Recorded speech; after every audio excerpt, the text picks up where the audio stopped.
Good evening and welcome back to 120th. This is it, the big test, the day you've all been waiting for. 16 different paper stocks, 11 different developers and a few other variables as well. I'm going to figure out what is the very best combination for black and white paper reversal. Stick around. Okay, first things first, there is a giveaway coming up in this video, so make sure you pay attention, you find out how you can get some free stuff.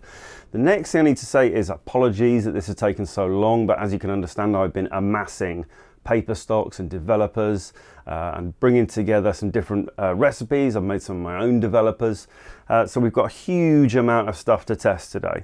I'm not going to bore you to tears by watching everything. We'll go through the first few and then I'm going to switch the camera off and just pile through and get a load of results together. If you look back to the previous videos, you'll see that previous attempts with black and white paper reversal have come out very contrasty. I really want to take portraits with black and white paper reversal, so what I'm trying to do today is work out the best paper and developer combination to reduce that contrast. For those of you that are saying, why don't you try darkroom filters? We did try darkroom filters. Go back to this video. And you will see that darkroom filters 100%, they do work. They do control the contrast, but with a 00, a yellow filter for the most reduced contrast, it brings the contrast down to an acceptable level, but at the cost of 4 stops of exposure. So if I'm going to be shooting portraits, we're still talking about really, really long exposure times. So what we're looking for today is a paper and developer combination that can reduce the contrast of this process without using those filters, without that loss of speed. This is of course all building up to the portrait box, which I'm planning. It's going to be a wooden box, it's going to be about this big. I've got a 5 kilo World War II Air Ministry lens to go on the front of it, and we are going to be taking 12x16 portraits on that box. Homemade camera designed specifically for portraits with black and white paper reversal. This is going to be a series of 4 or 5 videos. This is just the start, working out the very best combination of papers and developers, which I can then take forwards into the camera build and then use that combination with the portrait box cameras. We've got some great partners coming along for the ride on these videos. First of all, of course, we've got Stenopeka cameras, the makers of my beautiful Air Force 4x5, which we'll be using for all the testing. Samuele at Stenopeka also provided me with the Bellini black and white paper reversal kits. Thanks very much, Samuele. The Air Force 4x5 is currently sitting on a K&F Concept tripod, which there'll be a separate review video for at some stage. And because the metering for this process is so complicated and so delicate, we are teaming up with Seconic for all of these videos. There will be separate review videos of all of these pieces of kit coming up on the channel soon. Okay, here's the plan. Here's what we're going to test. The first thing I want to test is pre-flash versus no pre-flash. Once we've established whether pre-flash or no pre-flash makes a big difference and what we want to do with that, then we'll take that through to the next experiments. The next thing we're going to do is work out paper and developer combinations. Now, those of you with a good maths brain will have worked out that 16 different papers, 11 different developers, plus pre-flash or no pre-flash. We've got 11 times 16 times 2, which gives us about 350 possible combinations. So I'm not going to do all of those, obviously. First of all, we're going to use the combination that we've already tried and tested as our control in these experiments. So that is Ilford MGRC plus Bellini D100 paper developer.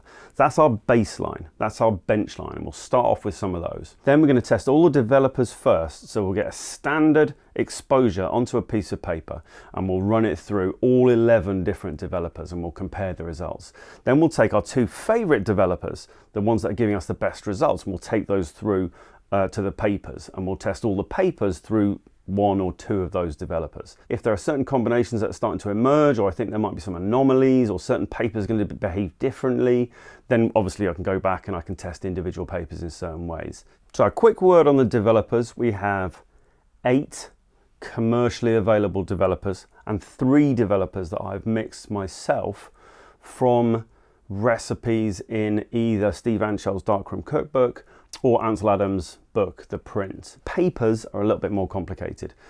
Essentially, what I really wanted to get hold of was graded papers. Almost everything you can get now is multi-grade or variable contrast paper. That's what works with your darkroom filters. That's how you manipulate contrast in the darkroom. Graded paper is obviously a fixed contrast grade, and the use of filters in the darkroom won't change it. Not too many people make them anymore. In fact, almost none. more on papers. I'm still hoping to do a bit more of a scientific deep dive into how papers behave, hopefully with the guys at Ilford, or potentially FOMA. I don't know, whoever we can get hold of. I'm hopefully going to do a video on the kind of science of papers and how and why they behave, how they behave. But I have got, of the 16 paper stocks that I have, I would say it's probably about 50-50 what is currently commercially available and the expired stuff. Now obviously the expired stuff is also going to potentially behave a little differently because it is expired. I've got some very expired papers, I've got some not very expired papers, I've got some graded papers, I've got some bromo papers, I've got some fibre papers, and I've got some that are just plain old you know, variable contrast, Kentmere VC and Ilford multigrade. I should also point out as well that a lot of these combos are not going to give uniform reactions. So for example, a certain developer might give one result with resin coated paper, might give a slightly different result with fiber paper. Similarly for the bromo papers, we might get different reactions and different behaviors. So there's a lot of testing we need to get through. First thing we're going to do is pre-flash or no pre-flash. Let us establish that first. Right then, so pre-flashing. I'm going to do this via a little electronic light source here, which I'm just going to switch on. Now, the theory behind pre-flashing is that photographic paper has an integral inertia. In other words, there is a certain amount of exposure that the paper needs in order to show any development. So you could expose your photographic paper to light, and provided it is sufficiently low light, you won't actually fog it, you won't actually cause any problems. So the idea of pre-flashing is not to make the whole paper grey, it is to simply get the whites over that hump so that they start showing exposure and reacting at the beginning of the process. So the effect this should have is to bring out more detail in the highlights. So in theory, this should help us because what it will do is it will give us some detail back in the highlights, which will allow us to expose. Essentially, it does reduce contrast. That's the, you know, overall, it brings down the highlights. We're just using Ilford MGRC and D100 developer. We're not looking for any results from this. Once we have established the correct pre-flash time for the paper, then we will set up a scene with the mannequin, and we will take two identical shots on 4x5, one on pre-flashed, one not on pre-flashed, and we'll put those through black and white paper reversal process, and we'll see which one looks better. After establishing the right illumination and exposure time, now to set up what will be our test scene throughout this whole experiment. So we've got Gertie here. She is lit by the Cine Pier light that we reviewed on the channel a little while back. We'll keep those settings identical. Down here we have a new light which will be appearing on the channel soon. This is a Tolifo Palm light, 80% 5.7, to throw some light on the background. Here's what we're seeing in the ground glass, hard to tell, but... So I will light for the face, try and get some soft tones on the face, and we'll see what comes out in the background. We're using ISO 1.8 or 1.9 as before. So let's do some metering, hey? Double those. Okay, let's go with 2-second exposures. Lights off. Non-pre-flash first. And we have our first results.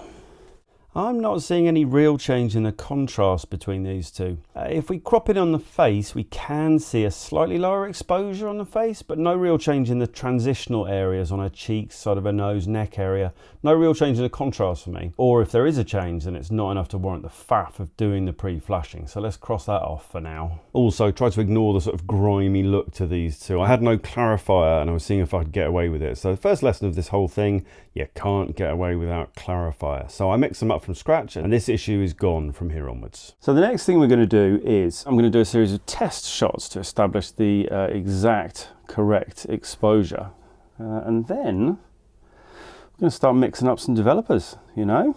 So here we have 1/2 second, 1 second, 1.5 seconds, 2 seconds is too much. So I think perhaps 1.5 seconds. Okay, we have Adox Adatol Constant, Rollet RPN, Ilford Multigrade, Ilford PQ, Photo Speed WT10, and these are homemade ones from the Darkroom cookbook, Ansco 120, Agfa 105, and this one is Beers 2 Solution. But in the Beers 2 Solution developer, I've only made part A, which is only the metal section of that developer, and that should give us the minimal contrast that developer is able to give. So let's start with the most boring developers here, the ones that I have no hope for. There's Ilford Multigrade and PQ Universal. Two Ilford ones, two very kind of broad spectrum developers. With no claims. They make no claims to be less contrasty than anything else. And here we go, pretty contrasty as expected, maybe a slight improvement from the PQ Universal over the Multigrade, but that's what these look like. Let's move on. Right, next up we are going to do Photo Speed Warm Tone 10. Again, not hugely high hopes for this one.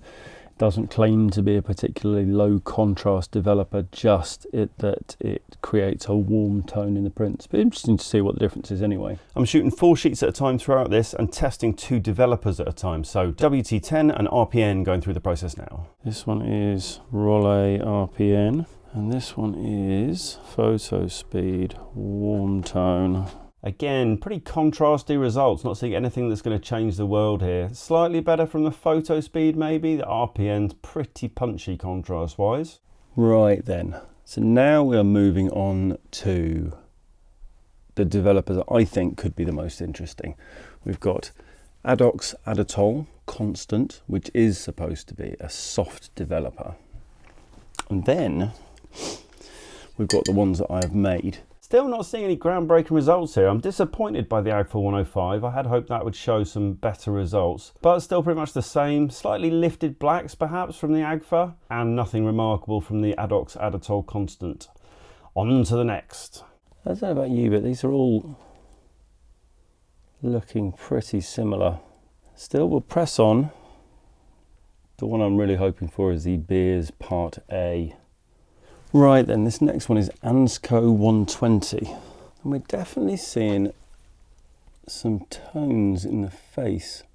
Okay, here's Ansco 120 on the left and Beers 2 Solution Part A on the right. Both pretty good results. Highlights better controlled by both, with a slight advantage to the Ansco, but pretty solid from both, I reckon. To be honest with you, I'm a bit snowblind with it all. That's a full 14 hours in the darkroom today. I'm tired. I'm going to go to bed. I'm going to wait for these to dry, and in the morning I will look at them and forensically examine each one to see if there is any difference between any of them. Because right now I'm not convinced, but we'll see. See you in the morning. With some time to reflect overnight and some closer examination, we do actually have some results. We've kind of worked our way through developers from what I expected to be the worst to what I expected to be the best. And unless you put the first ones alongside the last ones, you kind of forget what they look like. But when you put them together like this as a 4, it's actually pretty impressive, the difference that we're getting from the Ansco 120 for identical exposure times. So, a worthwhile test. Let's move on to the papers. Right then, day 2. A couple of things to update you on. Firstly, most importantly, I don't know if you spotted it, but this is new merch. That's backing paper on the back there, and I splashed it with bleach yesterday, so that is already screwed. But I really like it actually. I like how it's come out, so go and get yours, links down below. Also, the giveaway. It's the Astrahori meter from a few videos ago, the one that I have very kindly vintageized for you. Cracking little light meter.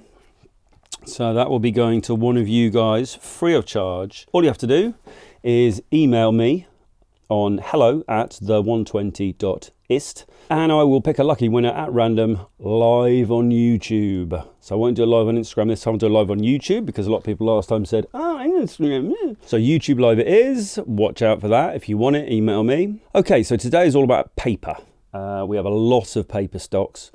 Let me run through what we have. Start with the absolutely massive sheets. These are 16 by 20s. These were very kindly donated by Tim at Negative Thinking. So we've got Ilfo Speed 2.1M, which is a grade 2 paper, 2.24M, another grade 2, and more 2.24M grade 2 again, so fixed grade papers there. Obviously discontinued, you can't get those anymore, so I am going to try those to see how I get on with them. But a big part of this is trying to find a sustainable process. In other words, a process that I can replicate, and that obviously doesn't really involve discontinued papers. I'd much rather find papers that I can use and that I can get rather today, but we'll give them a go anyway. Next up, we've got a couple that again we will never see again. We've got Ilford Bromide B1K grade 1 and more Ilford Bromide B2 1P grade 2. So we'll try those. Got some Kentmere standard VC variable contrast paper. This one could be interesting. This is Foma Retro Brom SP152. They're making this now. Some conflicting reports about whether this is a graded paper or not. On the description where I bought it, it said it is a graded paper, that it's a grade 2. But then I read another description somewhere else saying that it's a variable contrast paper, so I'm not too sure. This one is a variable contrast paper, Foma Speed N312. And then we've got a random assortment of bits and bobs. We've got Ilford Ilfo Speed grade 3, got a Gallery 2.1K, so I'm not sure. This one's open as well. Ilfo Brom Gallery Fibre. Professional black and white paper, sterling. Doesn't say Ilford on it, but the packaging looks like very much like Ilford. It's grade 3 supposedly. So we'll see what's inside there. I have opened one of these boxes before of these very old papers and just found the papers covered in mould, so that's a risk. What have we got here? Ilfo Speed IS21M grade 2. And this one is an unopened but long expired box of multi-grade fibre. So there we go, so a few things to try. I think we shall begin with some of the weirder stuff so that we can get over the disappointment quickly of these things being completely screwed. We are going to take the Ansco 120 forward with us into this set of experiments. We're also going to do Bellini D100 at 1+9. That's going to be our 2 developers. I'll shoot 2 sheets of each page and we'll split them that way. We'll then assess what we've got at the end of all that and potentially go back and shoot some more on certain papers with different developers and kind of see where we get on. All right, a lot to do. Better get started. Right then, I think we will start with this sterling one. That doesn't look too bad. There. Something coming through now. First 2 exposures at 10 and 20 seconds were too much, so reduce that to 3 and 4 seconds. This paper's pretty old and I think we're seeing some fogging.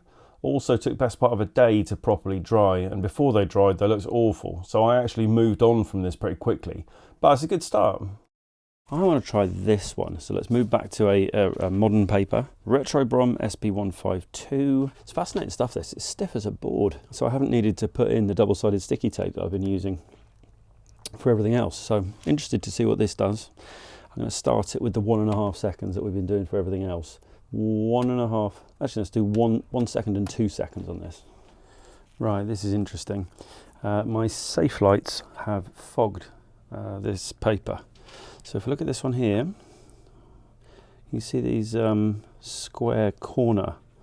That's where it's been partially covered by another piece of paper or several other pieces of paper and is therefore received exposure from the safe lights. So the solution to that is probably remove this head torch, turn that on. Head torch is going off and we'll no longer use the head torch. Right, here begins a bizarre journey with this paper. I started with 1 second and 2 seconds. I got nothing from those, they went in the bin. This is 3 seconds and then 4 seconds, still not enough. So I tried 5 seconds and 10 seconds, then 15 seconds, 20 seconds, still dark, 30 seconds, and then 45 seconds. Still not looking right. Highlights are really murky. They actually look better in these scans than they do in real life. Right then, I have just spent the last 3 hours battling with this Foma SP152. I'm up to, the last exposure was 45 seconds and it still looks underexposed. That is 45 seconds. That ain't gonna work for me for my portraits. Right, I am genuinely irked by the fibre paper, so I'm going to move back to a resin coated. This one, an Ilfospeed RC graded resin coated paper, so it's a grade 3. So we've got 10 sheets in here. We'll cut a sliver off one of them and give it a go.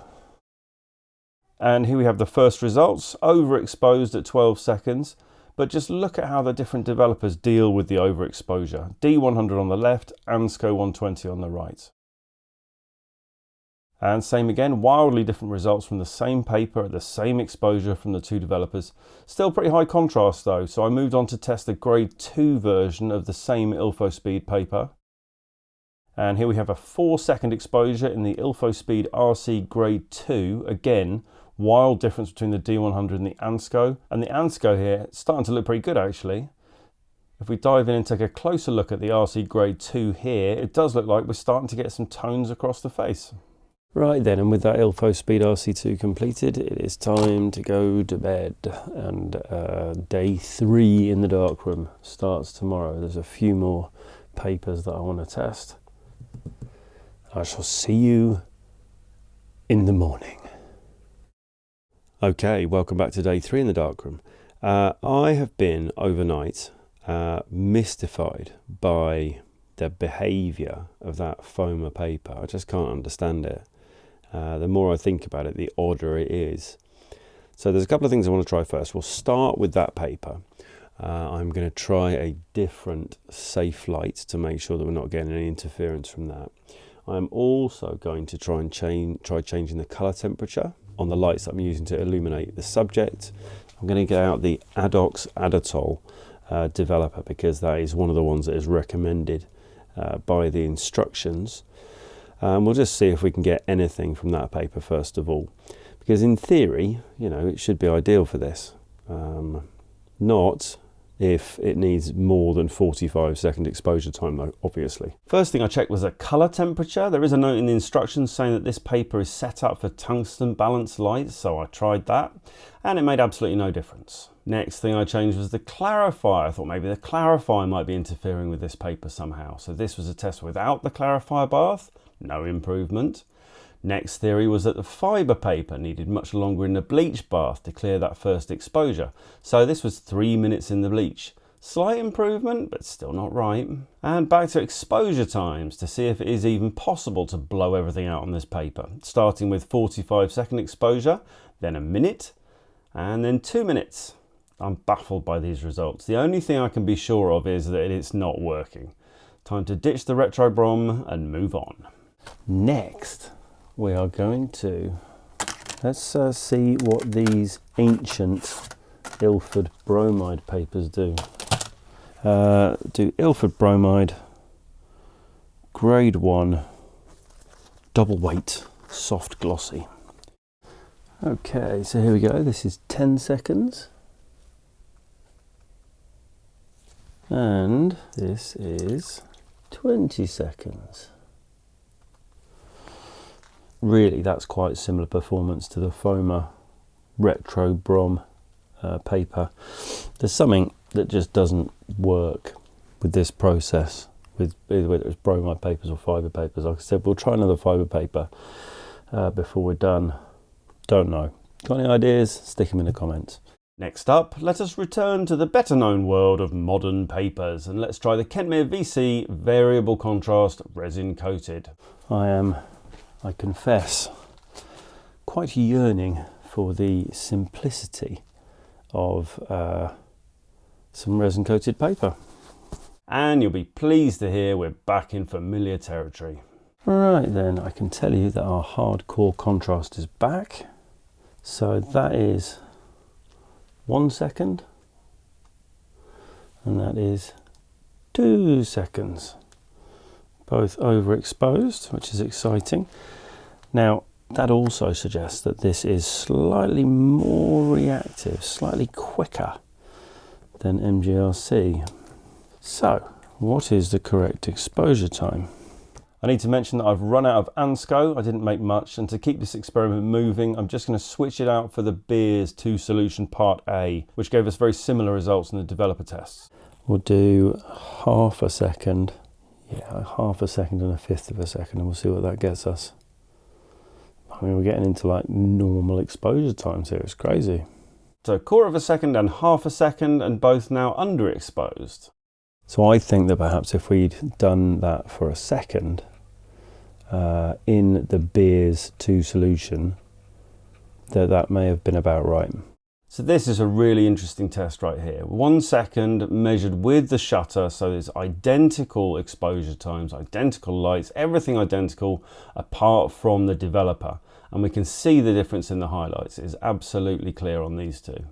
I think that the MGRC is slightly less contrasty than the Kentmere VC.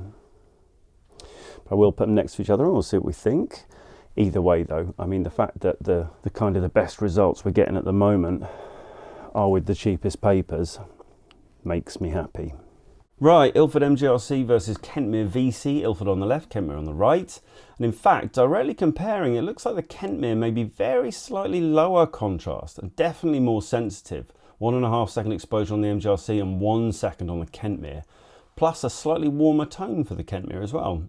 What I want to do next is, after this whole retrobrom, FOMA retrobrom SP152 debacle and the bizarre behaviour, also with the bromide papers, to rule out that it is the fibre, that is the fibre papers that are the problem. I want to narrow it down to it being the bromide emulsion that is the problem. I've got some Ilford standard multi-grade fibre paper. So let's cut a strip of that, and I think we'll do 1 second and 2 seconds, and we will develop both in Beers. 1 and 2 seconds were too little. I did a spread of other exposures up to 5 seconds, and this at 4 seconds was the best of them. This is a great result. Lovely smooth tones across the face with clear white areas and black areas on the print. Much longer exposure times needed, 4 seconds here compared to the 1.5 in the MGRC and 1 in the Kentmere VC, but much better results from multi-grade fibre paper than we were getting from the bromide fibre paper. So it's not the fibre, it's the bromide. So that's great. Narrowed down what the problem is, we can look into that now. Quick side-by-side of the multi-grade fibre paper versus retrobrom bromide fibre paper, and you can see what I mean. There's something about the reversal process which just doesn't work with the bromide emulsion. I'm sure someone with good photochemistry knowledge will pipe up and say, well, duh.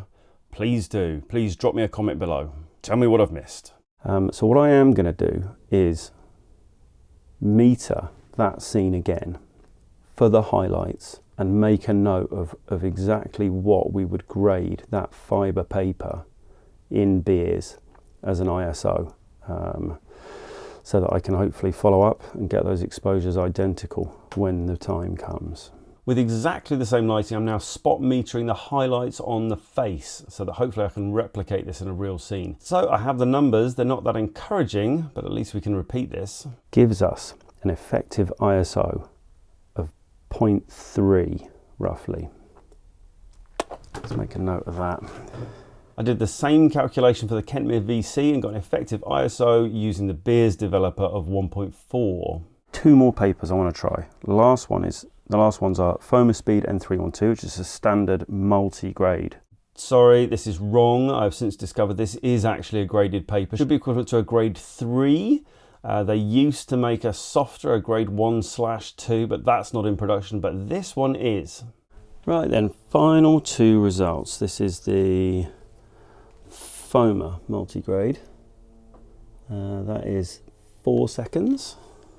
And that is 3 seconds. So it's 4, which means it's the same as the fibre, the multigrade fibre. I think I dismissed this one a little too quickly while I was doing the test. These are actually nice results, and it's a resin coated paper, so none of the hassle of working with fibre. Still quite long exposure times though. Right exposure time there looks to be 4, maybe slightly longer than 4 seconds. Let's just quickly do a side-by-side comparison of the Ilford multigrade fibre paper and the Foamerspeed N312, because they're both pretty good results. Deeper blacks on the Foamerspeed, definitely a flatter image generally on the Ilford fibre, but something to be said for both of these. I'm not going to test the Ilfospeed, the big Ilfospeed, because it is the same emulsion. I've been checking. It's the same emulsion as the other Ilfospeed grade 2 that we tested, so we know what we're doing with that.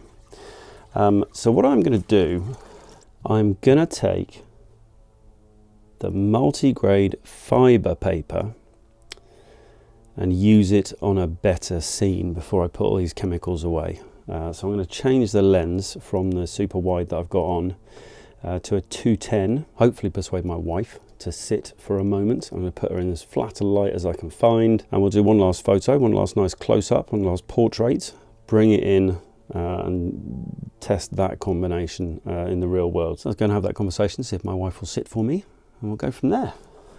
No, the answer is no. She's stressing trying to get away for the weekend, so I will be taking portraits of myself. As you know though, self-portraits on large format are relatively difficult. Also, I'm going to have to spot me to my face. That's fine, I think. I think I can do that. Ravenni Labs remote release. That's all working fine. Let's get Gertie out of the way. Brightest part of my face probably about here. 2 seconds. So 2 seconds. Okay. There.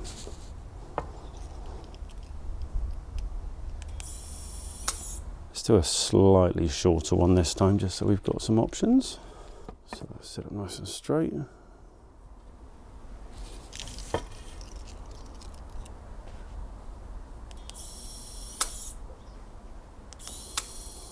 It's a longer one, wasn't it? Oh well.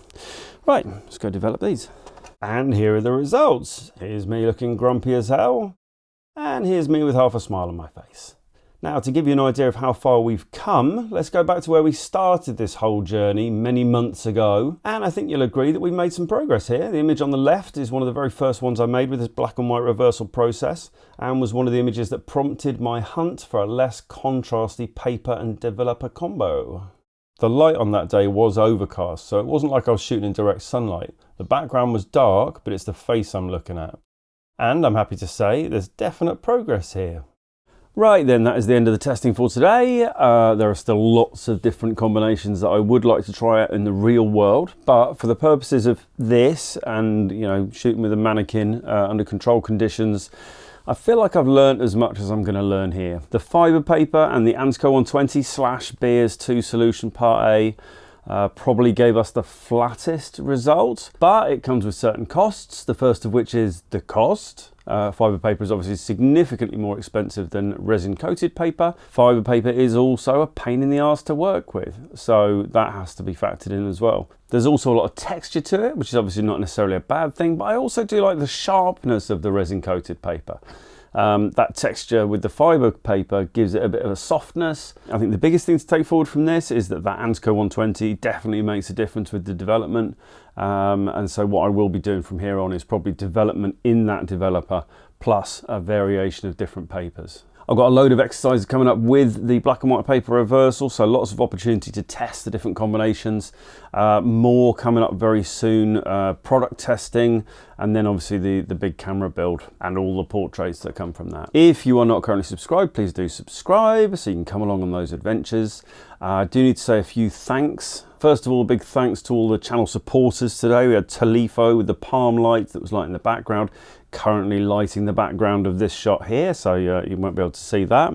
Separate review on that coming soon. K&F Concept Tripod, review of that coming soon. This Sekonic L858D light meter.